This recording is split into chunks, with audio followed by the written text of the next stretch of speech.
Hi, I'm Jyoti Rajput, and today we are going to study the topic that is ecosystem. Ecosystem ये जो term है, it was suggested by the British ecologist A.G. Tansley. और जब definition के बारे में बात करते हैं तो E.P. ओडम, जिन्होंने इकोसिस्टम इकोलॉजी के ऊपर काफ़ी ज़्यादा काम किया है, ही गेव अ डेफिनेशन कि जो इकोसिस्टम है ये एक basic functional unit of organism है. मतलब यहाँ पर जो है नंबर ऑफ ऑर्गेनिजम्स साथ में रहते हैं, like the you can see the plants producers, here consumers और डिकम्पोजर्स. हेयर यहाँ पर इन्हीं तीनों के वजह से जो है साइक्लिक मैनर में न्यूट्रिएंट का जो है फ्लो नज़र आता है. That is why it is a basic functional unit. और यहाँ पर जितने भी बायोटिक और अबायोटिक कंपोनेंट है ये एक दूसरे के साथ इंटरेक्ट करते हैं, बायोटिक अबायोटिक के साथ और अबायोटिक बायोटिक के साथ. So that is why here they interact with each other within their own component. So this is a definition which was given by the E.P. Odum.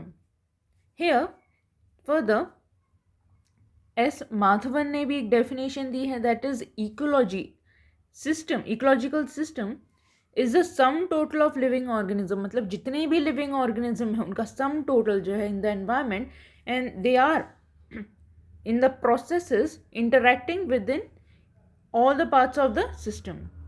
So this is the definition given by the Madhavan. और ये जो ecosystem है इसको as consider किया जाता है कि एक फंक्शनल स्टेबिलिटी मेंटेन करके रखता है, चाहे वो थोड़े समय के लिए हो चाहे वो लंबे समय के लिए हो, but there is a stability. Stability का मतलब है इन्हें किसी भी और चीज़ की ज़रूरत नहीं पड़ती. प्रोड्यूसर्स, कंज्यूमर्स और डिकम्पोजर्स ये अपने आप में ही एक स्टेबिलिटी मेंटेन किए रहते हैं. जैसे कि if it talk about the pond, pond भले ही छोटा इकोसिस्टम है लेकिन इट इज़ एन इकोसिस्टम जहाँ पर आपको प्रोड्यूसर्स, कंज्यूमर्स और डिकम्पोजर्स तीनों ही मिल जाएंगे. So it is a functional stable unit. Here that is the pond. या तो फिर एक और इकोसिस्टम है दैट इज़ द लेक, या तो फिर ट्रैक्ट ऑफ फॉरेस्ट, ये भी एक इकोसिस्टम है. इवन एक्वेरियम, यहाँ पर भी आपको तीनों प्रोड्यूसर्स, कंज्यूमर्स और डिकम्पोजर्स तीनों ही मिल जाएंगे. So all the three, these are the example of ecosystem: the pond, the forest and the aquarium. Even a temporary pond, it is a definite ecosystem. It contains all the characteristics which is required for this stability. फिर वो चाहे pond थोड़े समय के लिए हो चाहे वो लंबे समय के लिए हो. Next, when we talk about the ecosystem, the size of the ecosystem can be as large as the ocean, or like the forest, or like the jar aquarium, जहाँ पर आपको प्रोड्यूसर्स, कंज्यूमर्स और डिकम्पोजर्स तीनों ही मिल जाएंगे.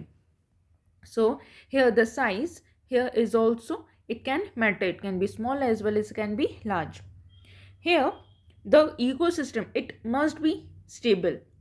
और stable तभी होगा जब भी एक्सचेंज ऑफ मटेरियल जो है वो एक सर्कुलर पाथवे में मूव करते रहेंगे, जिसके न्यूट्रिएंट कंटेंट जो है from the producers will move toward the herbivorous animals, they are the consumers, and this is how in the cyclic manner the nutrient content they are able to flow.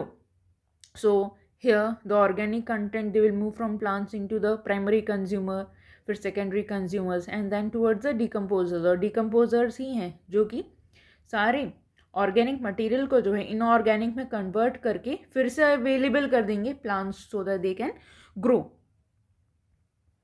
Here ये ecosystem जो है, all the ecosystem they are connected to each other. जैसे for example if we take a dead log, तो dead log भी एक तरीके का ecosystem ही है जहाँ पर उसके ऊपर प्रोड्यूसर्स भी होंगे, उनको खाने वाले कंज्यूमर्स भी, और ऑफ कोर्स डिकम्पोजर्स भी प्रेजेंट होंगे. और यहाँ पर all the ecosystem they are connected to each other. जैसे कि here the river ecosystem they are going to be connected further towards the marine ecosystem. So you can see how the rivers at last they are going to connect towards the marine ecosystem, and बाकी के जो भी ecosystem है of course they are connected to the river ecosystem. So इस तरीके से जो all the ecosystem they are connected to each other. अब हम पढ़ेंगे about the components of ecosystem. So total there are two components. First आता है biotic component, जिसमें सारे लिविंग ऑर्गेनिजम्स आ जाते हैं, प्रोड्यूसर्स, कंज्यूमर्स और decomposers.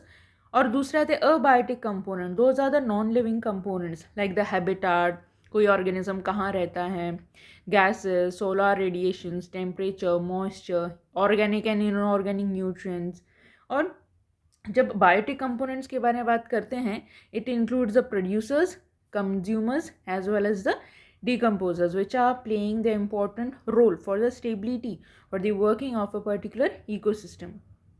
So thank you very much.